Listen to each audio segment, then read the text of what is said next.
कहेंगे कि साल में 2 बार तिरंगा हाथ में ले लेना देशभक्ति है, तो मैं पूछना चाहूंगी, वो फुटपाथ पर सोने वाला बच्चा ट्रैफिक की छांव में नंगे पांव में जब झंडा बेच रहा होता है, तो क्या उसकी ये देशभक्ति कहेंगे? मिट जाने को, फांसी चढ़ जाने को कहता था, किंतु आज देश लड़ जाने को नहीं कहता। आज देश मर जाने को, मिट जाने को, फांसी चढ़ जाने को नहीं कहता, बल्कि मेरे विचारों में यदि कोई व्यक्ति अपना काम पूरी ईमानदारी, पूरी मेहनत, पूरी लगन से कर रहा है, तो वह सबसे बड़ा देशभक्त है। यदि आप कहेंगे कि साल में 2 बार तिरंगा हाथ में ले लेना देशभक्ति है, तो मैं पूछना चाहूंगी, वो फुटपाथ पर सोने वाला बच्चा ट्रैफिक की छांव में नंगे पांव में जब झंडा बेच रहा होता है, तो क्या उसकी ये देशभक्ति कहेंगे? ये उसकी देशभक्ति नहीं, ये उसकी पेट की शक्ति है जो उसे ऐसा करने पर मजबूर करती है, क्योंकि ना मस्जिद को जानते हैं, ना शिवालों को जानते हैं, ना मस्जिद को जानते हैं, ना शिवालों को जानते हैं। जो पेट के भूखे होते हैं, वे सिर्फ भोजन के निवालों को जानते हैं। जो पेट के भूखे होते हैं, वे सिर्फ भोजन के निवालों को जानते हैं।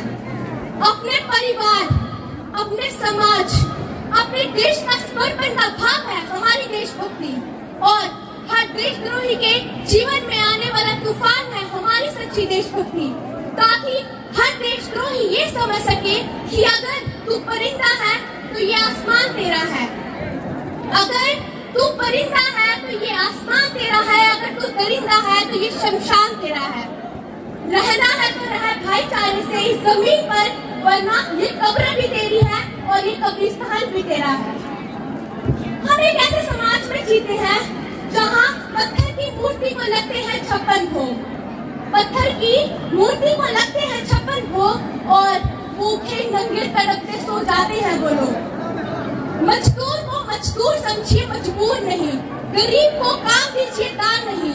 और दान देने की इतनी इच्छा है तो जीते जी रक्त दान दीजिए, और मरने के बाद अंग दान देकर किसी मरते हुए को जीवन दान दीजिए।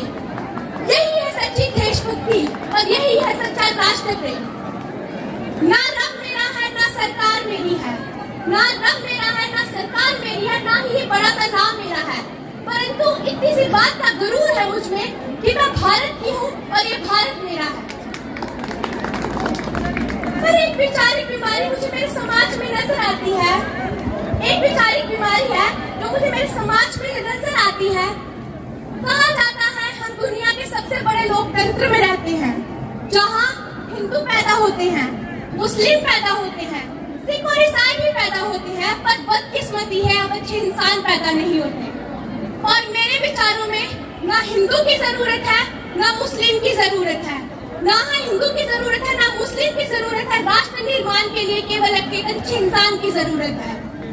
और इन बीमारियों की जो जड़ है वो है हमारा अंधविश्वास। और मेरे विचारों में जब तक हमारे देश का युवा अपनी सफलता के लिए मंदिरों में जाकर भगवान को रिश्वत देता रहेगा, हमारे देश का शिक्षित वर्ग ही बिल्ली के रास्ता काटने पर रुक जाना, अपने धर्म, अपनी जाति को ऊंचा दिखाकर दूसरों के धर्म। 1857 was fulfilled in 1947.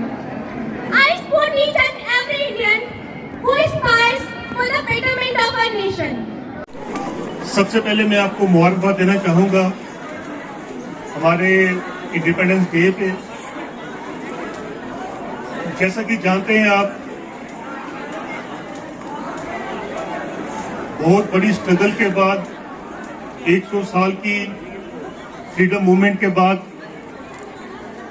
ये दिन देश को देखने को मिला, जिसमें अपना संविधान बनाया, हमने अपने कानून कायदे बनाए, किस हिसाब से हमारा देश चलना चाहिए,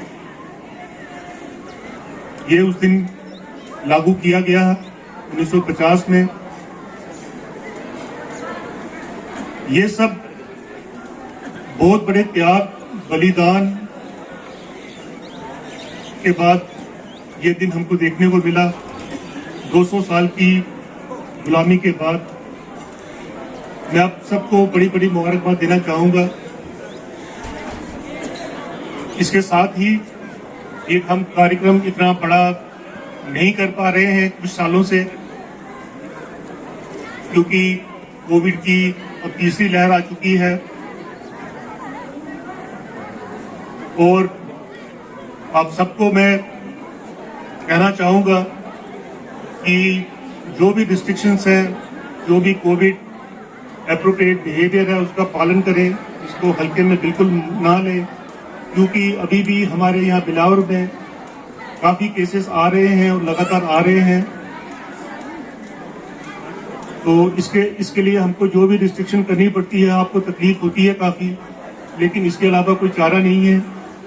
तो मैं आप सबको ये अपील करना चाहूंगा इस मौके पे कि इसको बिल्कुल हल्के में ना लेते हुए इसका पूरा पालन करें। आप वैक्सीनेशन चल रही है,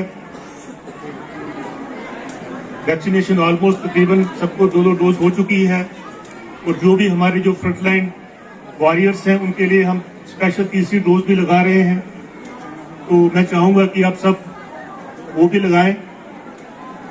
इसके अलावा जो शनिवार और एतवार को हम जो वीकेंड लॉकडाउन रखते हैं, तो हमको ये मजबूरी से हमको कड़ा पालन करना पड़ता है, आपको बड़ी असुविधा होती है, लेकिन इसके अलावा भी कोई चारा नहीं है।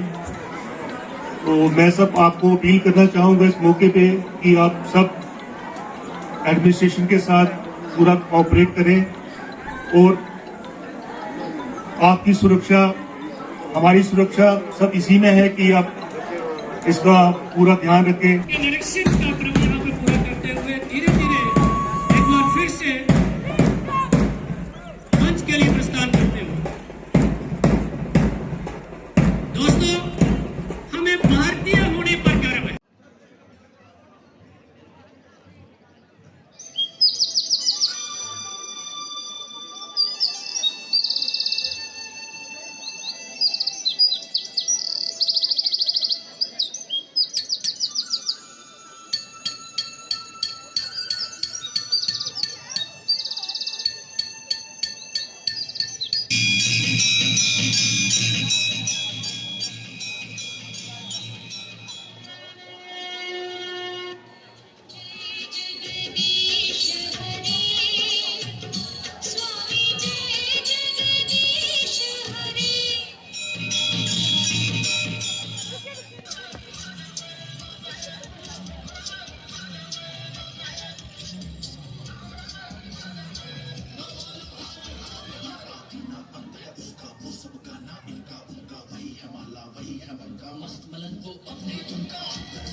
जाऊंगा खाली